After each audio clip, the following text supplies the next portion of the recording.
Thank you, Francesco, and it's great to be here. I've had the pleasure and privilege of having been to the previous two conferences, and so this is a great honor to be able to update everyone on where we are in terms of our drug development process, and also at the outset just to thank again the My Tubular Trust, who really has supported all of the work I'm going to talk about today from the beginning. So I want to talk about drug repurposing and its potential role for MTM and CNM. And to do that, I need to first introduce the idea of drug repurposing. And so at its essence, the idea of drug repurposing or repositioning is the idea that you would take an old drug, something that's already used, and then apply it in a new circumstance. And that could mean a drug that's already in clinical practice, or something that went into clinical trial but failed in clinical trial and it's now used in a new indication. So there's some pretty famous examples of this. One you may have heard of is the drug sildenafil, which was originally used as a heart medicine and then was discovered to work for erectile dysfunction and renamed Viagra, and is actually now in clinical trial for Duchenne muscular dystrophy as a potential therapy for the heart involvement in that condition. So this is a drug that's been now repurposed twice.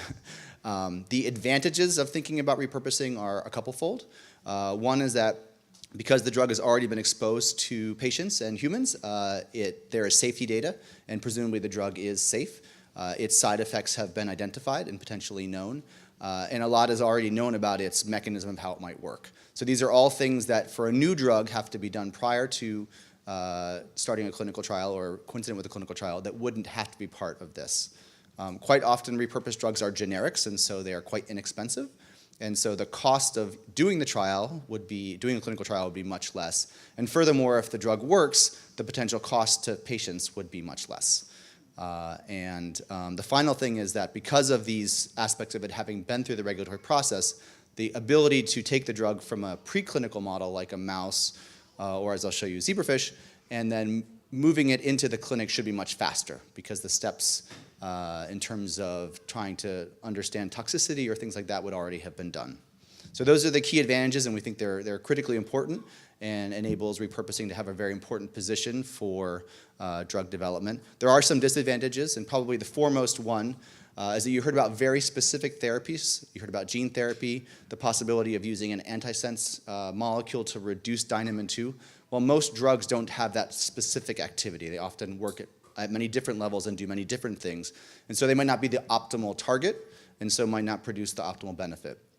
And that has to be balanced with the possibility of safety and efficacy and price and time. So I think the important thing to note also is that this is now not a new idea. This is something that is being done by many different investigators, and it's estimated that probably every month there's 40 new studies published talking about repurposing. And so it's become quite a important and interesting way of thinking about drug development. So just in general, two different ways of thinking about drug repurposing. One would be a targeted approach. So you just heard about dynamin 2 lowering. So you could imagine that a repurposing strategy related to dynamin 2 would be to try to find a drug that could lower dynamin 2 levels amongst the known drugs in the clinical universe. Another would be what I would call an unbiased approach. I don't know why a drug might work, but I have a phenotype or a screen that I'm looking for in a cell or an animal, and I want to test hundreds or thousands of drugs in that animal or cell to see if it improves this phenotype that I identified.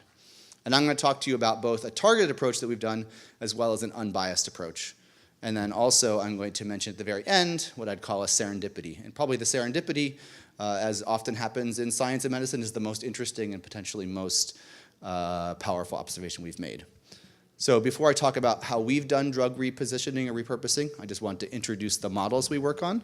So you've heard quite a bit about the mouse, and I think I should make a small aside, which is that you notice that many different research groups are using this knockout mouse, and I think it reflects that as a community of scientists working on MTM and CNM, we're all working together and sharing these reagents, which I think is great.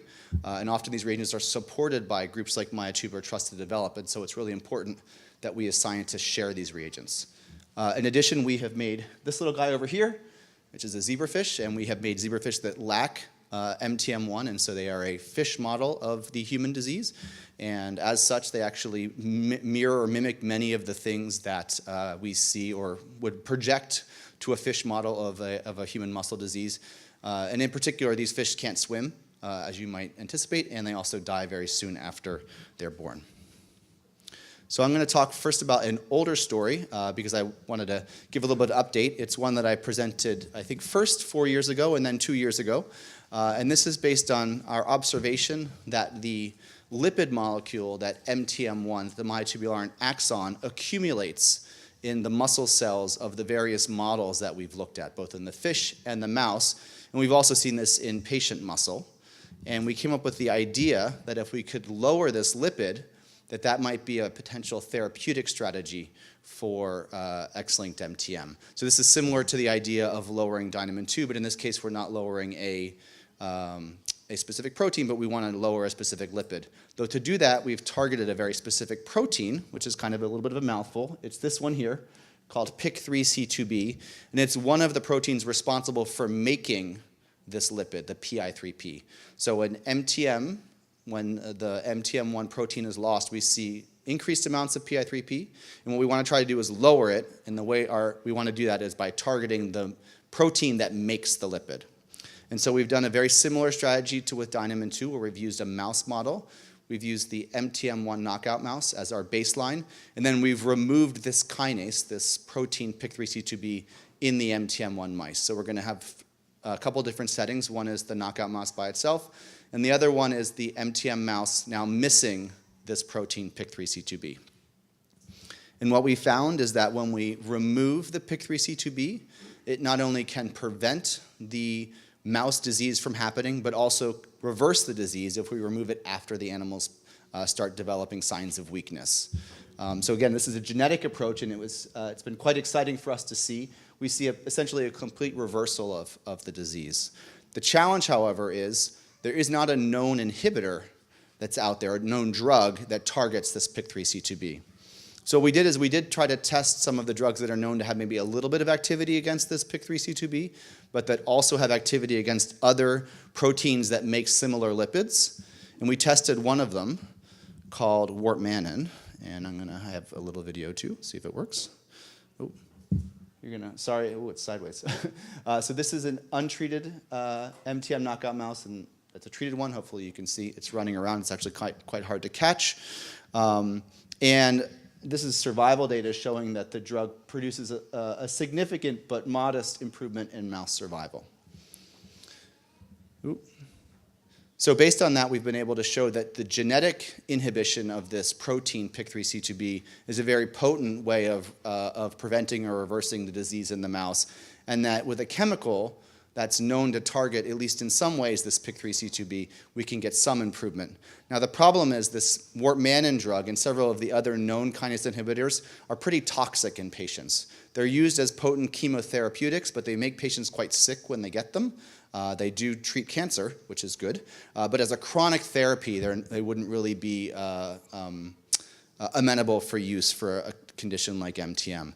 And therefore, we're trying to now develop or find other drugs that maybe have activity against this PIK3C2B, either ones that are already known, as in drug repurposing, or we're also trying to develop our own specific chemicals that target PIK3C2B that would need to go through all of the different regulatory steps in order to come to the clinic.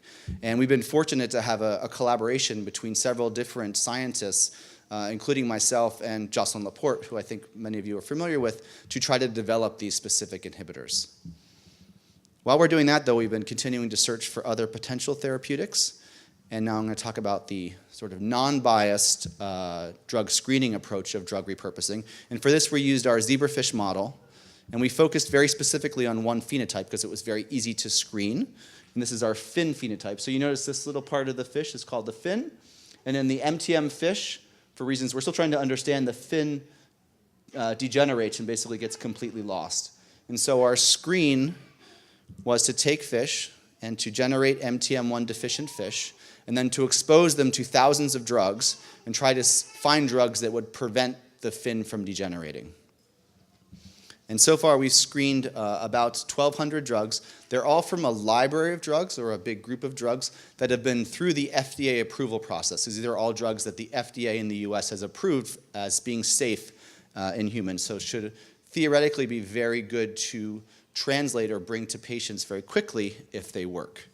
We had 38 initial hits out of the 1,200 molecules, and 4 of them, after we did repeated testing, have continued to show efficacy in our fish in terms of the fin phenotype. So just to show you what this looks like, these are 2 different fish. These are normal fish, so that don't have the mutation in MTM1, so they obviously don't have any fin degeneration.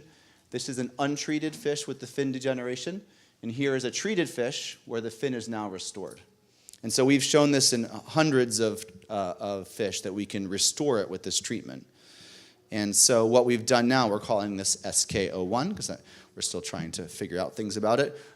This drug that we focused on has not only shown suppression of the fin phenotype, but importantly also improves the muscle in our fish. It makes the fish swim normally and also increases their survival to normal. So obviously a fish is pretty far from a human, and so we wanted to move to the intermediate step, which is again to go to the mouse model and to see if this drug in the mouse model might be effective. And we're very excited now because we've had our first group of mice that we've treated. We have about 10 treated mice, and all have significant improvements in survival and muscle strength with this drug. So we're very optimistic this may be a second, or I'll tell you about the first drug, a second potential repurposed drug that we could bring to patients for potential therapy. We're also, of course, working on our other 3 hits, but that work is a little bit behind this work.